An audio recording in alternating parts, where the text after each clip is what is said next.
क्या आज की रात स्मृति ईरानी पर कयामत की रात बनकर टूटेगी?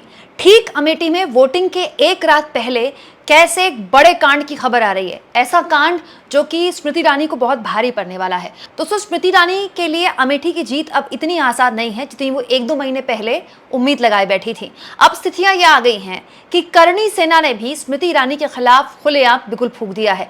इसके अलावा अमेठी से अंदर की एक और खबर मैं आपको बताने वाली हूं जो स्मृति ईरानी के लिए हार का पैगाम बन सकती है। सब कुछ तफसील से जानिए अब। दोस्तों, ये खबर देखिए, बहुत पुरानी खबर नहीं है, एबीपी न्यूज की कल की खबर है, यानी कि आप समझ सकते हैं वोटिंग से कुछ घंटे पहले की खबर है, जिसमें लिखा है कि अमेठी में राजपूत समाज, क्षत्रिय समाज के लोग स्मृति ईरानी के खिलाफ जगह जगह प्रदर्शन कर रहे हैं। करणी सेना पहुंच गई है अमेठी में। करणी सेना जिसका एक बहुत ज्यादा प्रभुत्व है, जिसकी साख है राजस्थान में, वो पहुंच गई है अमेठी और वो जगह जगह बकायदा लोगों को शपथ दिलवा रही है, राजपूत समाज के लोगों को, कि वो किसी भी हाल में बीजेपी को वोट ना करें। इस समाज के लोगों ने भाजपा को वोट ना देने की कसम क्यों खाई है और कैसे ये स्मृति ईरानी के लिए मुश्किल पैदा करने वाली पूरी की पूरी स्थिति है। और इसके अलावा दोस्तों, अरविंद केजरीवाल फैक्टर भी अमेठी में स्मृति ईरानी के लिए क्यों टेंशन बढ़ा रहा है, सब कुछ तफसील से मैं आपको बताने वाली हूं। करणी सेना के राष्ट्रीय अध्यक्ष महिपाल सिंह का कहना है कि जो भी पार्टी महिला का सम्मान नहीं करती है, हम उसका विरोध करते हैं। उनका कहना था कि भारतीय जनता पार्टी के संसदीय चुनाव का उम्मीदवार अगर महिला का अपमान करता है तो बीजेपी के मुखिया और शीर्ष नेतृत्व अपना मुंह नहीं खोलते। इसी को देखते हुए उन्होंने कसम खाई है कि ये भाजपा के हर नेता का विरोध करेंगे और उनको वोट नहीं देंगे। इसके अलावा दोस्तों, स्मृति ईरानी पर भी अटैक किया है महिपाल सिंह ने। उन्होंने कहा कि एक सांसद महिला होकर महिला सम्मान के ऊपर स्मृति ईरानी बात नहीं करती, संसद में महिलाओं को लेकर कोई मुद्दा नहीं उठाती, उन्हें ये बोलने का कोई हक नहीं कि हम दिल्ली में महिला सम्मान की लड़ाई लड़ रहे हैं। दिल्ली मतलब देश की राजधानी, मतलब भारत सरकार का हिस्सा बनकर। दोस्तों, हर लिहाज से ये बीच चुनाव में, या कह लीजिए कि वोटिंग के एक रात पहले, एक परेशान करने वाली खबर है स्मृति ईरानी के लिए। क्यों? क्योंकि ये जिस राजपूत समाज की नाराजगी का जिक्र मैं यहाँ पर कर रही हूँ, ये नाराजगी बीजेपी ने गुजरात में इसको भोगा है। गुजरात में तो चुनाव से पहले, गुजरात में वोटिंग से पहले जगह जगह राजपूत समाज की बीजेपी के खिलाफ नाराजगी बड़ी बड़ी सभाओं में दिखी। मतलब सैकड़ों लोगों की सभाओं में इस तरह का गुस्सा दिखा गुजरात में। दोस्तों, कहने वाले तो ये भी कहते हैं कि राजस्थान में जो 10 से 12 सीटों में फाइट दिखाई दे रही है और माना जा रहा है कि 4 से 5 सीटें हो सकता है कि कांग्रेस वहां निकाल ले, उसमें बहुत बड़ा हाथ राजपूत समाज की नाराजगी भी है। दोस्तों, गुजरात में खुद बीजेपी नेता की क्षत्रिय समाज को लेकर टिप्पणी उन पर भारी पड़ी। हालांकि पूरा डैमेज कंट्रोल करने की कोशिश की बीजेपी ने, लेकिन उनका टिकट नहीं काटा, जिसके बाद वो नाराजगी निकल कर आई राजस्थान। और अब करणी सेना के लोग पहुंच गए हैं अमेठी। लोग तो ये भी कह रहे हैं दोस्तों कि अमेठी में किशोरी लाल शर्मा के लिए कैंप प्रियंका गांधी के साथ साथ अशोक गहलोत की टीम भी कर रही है। तो दबी जुबान ये भी कह रहे हैं लोग कि राजस्थान की करणी सेना क्या अशोक गहलोत लेकर आ गए अमेठी में, और अशोक गहलोत एक तरह से मुश्किल पैदा कर रहे हैं स्मृति ईरानी के लिए। यहाँ मैं आपको बता दूं दोस्तों, अशोक गहलोत भले ही राजस्थान में इस बार विधानसभा चुनाव उनके नेतृत्व में कांग्रेस ने लड़ा और अशोक गहलोत हार गए, कि अशोक गहलोत की रणनीति का इससे पहले भी कांग्रेस को काफी फायदा हुआ है। इसके साथ साथ एक और महत्वपूर्ण फैक्टर दोस्तों, जब राजपूतों की, क्षत्रिय समाज के गुस्से की बात हो ही रही है, तो मैं अरविंद केजरीवाल के एक बयान की आपको याद दिलाने वाली हूँ। यह बयान जब से अरविंद केजरीवाल ने दिया है ना, एक अजीब सी कसमसाहट, एक अजीब सी छटपटाहट बीजेपी के अंदर है और बीजेपी इस बयान पर कुछ बोल नहीं पा रही है। अगर ये चुनाव जीत गए, इन्होंने बीजेपी का एक नेता नहीं छोड़ा। आडवाणी जी की राजनीति खत्म कर दी इन्होंने, मुरली मनोहर जोशी की राजनीति खत्म कर दी, सुमित्रा महाजन की, शिवराज सिंह चौहान जिसने मध्य प्रदेश का चुनाव जीत के दिया इन लोगों ने, शिवराज सिंह चौहान ने उसको मुख्यमंत्री नहीं बनाया, उसकी राजनीति खत्म कर दी। वसुंधरा राजे की राजनीति खत्म कर दी इन्होंने, खट्टर साहब की राजनीति खत्म कर दी, डॉक्टर रमन सिंह की राजनीति खत्म कर दी। अब अगला किसका नंबर है? योगी आदित्यनाथ।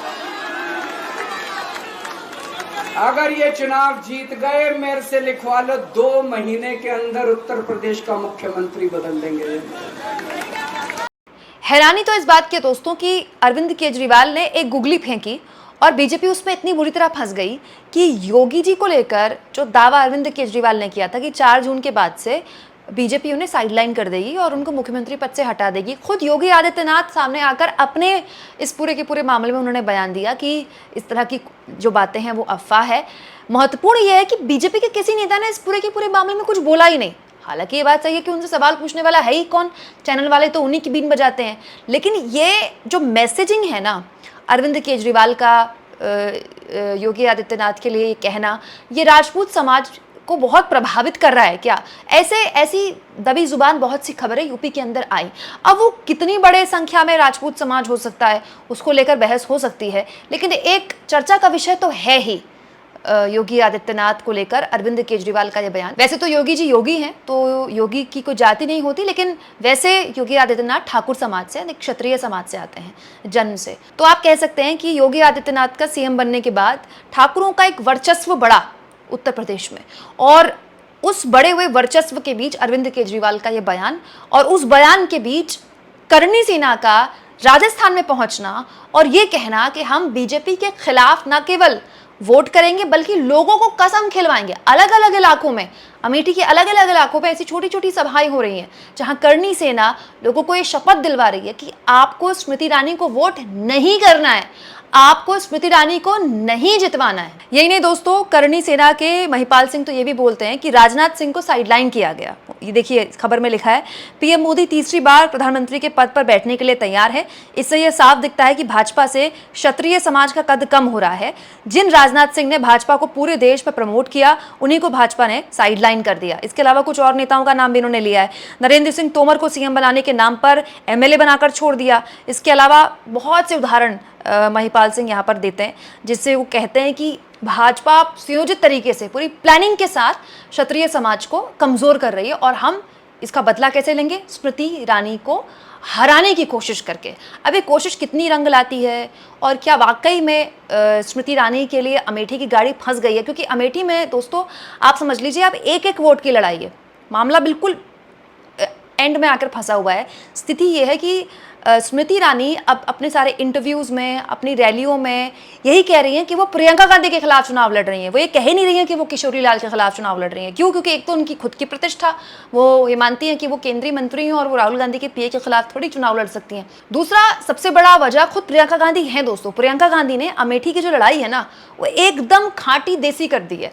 प्रियंका गांधी पिछले कई दिनों से, जब से अमेठी से किशोरी लाल शर्मा के नाम का ऐलान हुआ है, वहीं कैंप किए हुए हैं, रायबरेली, अमेठी। और जितनी सभाएं रायबरेली में करती हैं उतनी ही अमेठी में करती हैं। लोगों के घर घर जाकर उनसे बात करती हैं, लगातार रोड शो कर रही हैं, इंटरव्यूज दे रही हैं। किशोरी लाल शर्मा को अपने साथ, या तो रोड शो में अपने साथ रखती हैं या रैलियों में अपने साथ रखती हैं, भाषणों में अपने साथ रखती हैं। एक तो ऐसी तस्वीर भी आई जब रात में प्रियंका गांधी, लाइट चली गई, उनके पास माइक नहीं था, तो वो बिना माइक के ही भाषण देने लगी गाड़ी के ऊपर खड़े होकर, और लोग वहां पर जुट गए अमेठी में, और उन्होंने अपने मोबाइल की लाइट जलाकर कुछ इस तरह से प्रियंका गांधी के पूरे भाषण को सुना। प्रियंका गांधी लगातार अमेठी में इस तरह की लड़ाई बना चुकी है अमेठी को कि अब बड़े बड़े जानकार जो अमेठी में कैंप किए हुए हैं पिछले 10-15 दिन से, वो भी ये कह रहे हैं कि अमेठी में अब कुछ भी हो सकता है। एंड तक एक एक वोट की लड़ाई अब अमेठी लड़ रहा है।